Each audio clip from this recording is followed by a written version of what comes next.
mong lapitan kung sino ang kakapitan sa oras ng pangangailangan. Halos magkandara pa kapag kinakailangan. Hindi na bago sa atin na mga ganitong eksena. Darating talaga sa punto na ika'y maluluha pa. Walang magagawa, mananalangin kay Ama. Kapag ika'y biniyayaan, di mo na siya kilala. Ay nako, wag kang ganyan, matuto kang magpasalamat. Magpasalamat sa taas, wag mo kang pera, ganun dapat. Naalala mo lang siya pag ika'y walang-wala na. Pag sa harap mo na ang pera, siya'y binabali, wala na. Oh, ang tao pag walang pera ay napapaning. Di alam ang gagawin. Tatawag siya sa Diyos.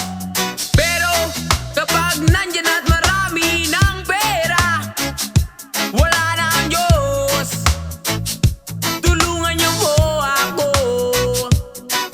Buti pa ang pera, may tao walang pera. Laging sinasabi pag walang laman ang iyong pitaka, magbanat ka ng buto, di yung puro kahilata. Tas magre-reklamo ka kapag ang ulam may dilata. Paano ka magkakapera, wala kang ginagawa? Di ba nasa Diyos ang awa, nasa tao ang gawa? Kaya wag kang umasa ng umasa. Kumilos-kilos ka rin para iyong matatamasa. Ang biyayang galing sa kanya'y matatanggap, kaginhawaan niyang bigay, iyong malalanghap. Dahil sa Panginoon binigyan tayo ng lakas. Wag lang natin kakalimutan magpasalamat sa taas.